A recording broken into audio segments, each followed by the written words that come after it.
Hello, ഇന്നലെ നമ്മൾ പുറത്ത് പോയപ്പം കുറച്ച് പയർ വാങ്ങിച്ചിട്ടുണ്ടായിരുന്നു കേട്ടോ. അപ്പോൾ നിങ്ങൾ വിചാരിക്കുന്നുണ്ടാവും ഈ മൂത്ത പയറാണോ വാങ്ങിച്ചതെന്ന്. അത് ഈ മൂത്ത പയർ തന്നെയാണ് നമ്മൾ വാങ്ങിച്ചിരിക്കുന്നത്. എനിക്ക് തോന്നുന്നു എൻ്റെ വീട്ടിലുണ്ടായിരുന്ന സമയത്ത് നമ്മൾ ഈ മൂത്ത പയറൊന്നും അങ്ങനെ ഉപയോഗിക്കാറുണ്ടായിരുന്നില്ല. നമുക്ക് അറിയുണ്ടായിരുന്നില്ല കേട്ടോ അത് ഉപയോഗിക്കാൻ പറ്റുന്നു എന്നുള്ളത്. അപ്പോൾ നമ്മളിങ്ങനെ മൂത്ത പയറൊക്കെ കണ്ടാൽ കളയാറാണ് പതിവ്. പക്ഷേ ഇവിടെ നമ്മൾ പാലക്കാട് ഹസ്ബൻഡിൻ്റെ വീട്ടിൽ വന്നതിന് ശേഷമാണ് ഈ ഒരു മൂത്ത പയർ വെച്ചിട്ട് നമുക്ക് നല്ല സൂപ്പർ ടേസ്റ്റിൽ ഒരു തോരൻ ഉണ്ടാക്കാമെന്നൊക്കെ എനിക്ക് മനസ്സിലായത് കേട്ടോ.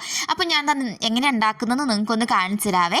ആദ്യം തന്നെ നമ്മൾ പയറൊക്കെ എടുത്തിട്ട് ഇതുപോലെ ഒന്ന് തൊലിച്ചെടുക്കണം കേട്ടോ. അതായത് അതിൻ്റെ തോലൊക്കെ ഒന്ന് മാറ്റിയിട്ട് ഇനി ഉള്ളിലുള്ള പയറുമണികൾ മാത്രമായിട്ട് എടുക്കണം. സംഭവം കുറച്ച് പണിയാണ് കേട്ടോ, ഇരുന്ന് അത് തൊലിക്കേണ്ട കാര്യമുണ്ട്. അപ്പോൾ ഒന്ന് ദിലിക്ക് ലീവായതുകൊണ്ട് ദിലിയും കൂടി എൻ്റെ കൂടെ ഉണ്ടായിരുന്നു. അതുകൊണ്ട് തന്നെ ഒരു അരമണിക്കൂർ ആയപ്പോഴേക്കും നമ്മൾ പയറൊക്കെ തൊലിച്ചെടുത്തിട്ടുണ്ട് കേട്ടോ. അതിനുശേഷം നമ്മൾ പയറുമണികളൊക്കെ ഒന്ന് നന്നായിട്ട് കഴുകി എടുക്കുന്നുണ്ട്. എന്നിട്ട് നമുക്കതൊരു പാത്രത്തിലേക്ക് ഇട്ട് കൊടുക്കുക. ഇനി ഒരു സവോള ചെറുതായിട്ട് അരിഞ്ഞതും 2-3 പച്ചമുളകും ആവശ്യത്തിനുള്ള ഉപ്പും കൂടി ചേർത്ത് നന്നായിട്ട് അതൊന്ന് മിക്സ് ചെയ്തെടുക്കുന്നുണ്ട് കേട്ടോ. ഇനി നമുക്ക് അതിലേക്ക് നമ്മളെ പയറുമണികൾ വേവാൻ ആവശ്യമായ വെള്ളം കൂടി ഒഴിച്ചു കൊടുക്കുന്നുണ്ട്. ഇനി എല്ലാം ഒന്ന് മിക്സ് ചെയ്തൊന്ന് അടച്ച് വെക്കണം കേട്ടോ. ഇടയ്ക്കിടയ്ക്ക് ഇങ്ങനെ നോക്കണം കേട്ടോ വെള്ളം വറ്റുന്നുണ്ടോ എന്നൊക്കെ. അപ്പം നമുക്ക് ഈ പയറുമണികൾ വേവണ സമയം കൊണ്ട് തന്നെ നമുക്ക് ഇതിലേക്ക് ഒരു അരപ്പ് തയ്യാറാക്കണം കേട്ടോ. വേറെ ഒന്നുമില്ല, ഒരു മിക്സിയുടെ ജാറിലേക്ക് ഞാൻ കുറച്ച് തേങ്ങ ഇട്ട് കൊടുക്കുന്നുണ്ട് കേട്ടോ. തേങ്ങേൻ്റെ അളവൊക്കെ നിങ്ങളുടെ ഇഷ്ടത്തിന് എടുക്കുക.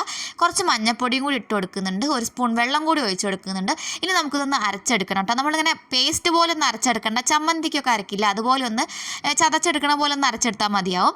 അപ്പോൾ ഇതാ നമ്മൾ പയറിലുള്ള വെള്ളമൊക്കെ വറ്റിയിട്ട് പയറുമണികളൊക്കെ നന്നായിട്ട് വെന്തിട്ടുണ്ട് കേട്ടോ.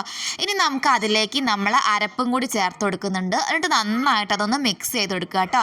അപ്പോൾ ഇതാ നമ്മൾ പയർ തോരനിലേക്ക് ഞാനിതാ കുറച്ച് വെളിച്ചെണ്ണയും കൂടി ഒഴിച്ചെടുക്കുന്നുണ്ട്. വെളിച്ചെണ്ണ ഒഴിച്ച് കൊടുക്കുമ്പോഴാണ് നല്ലൊരു ടേസ്റ്റ് കൂടുന്നത് കേട്ടോ. എന്നിട്ട് നന്നായിട്ടൊന്ന് മിക്സ് ചെയ്യുക. അപ്പോൾ ഇതാ നമ്മൾ പയർ തോരൻ റെഡി ആയിട്ടുണ്ട് കേട്ടോ. നല്ല സൂപ്പർ ടേസ്റ്റാണ്. ടേസ്റ്റ് മാത്രമല്ല നല്ല ഹെൽത്തി ആയിട്ടുള്ളതാണ് കേട്ടോ. നമുക്ക് ചോറിൻ്റെ കൂടെയോ കഞ്ഞീൻ്റെ കൂടെയോ എന്തിൻ്റെ കൂടെ വേണമെങ്കിലും കഴിക്കാം. ഈ തോരൻ മാത്രമായിട്ട് കഴിക്കണമെങ്കിൽ അങ്ങനെയും കഴിക്കാവുന്നതാണ് കേട്ടോ. അപ്പോൾ ഞാനിതാ കഴിക്കുകയാണ്.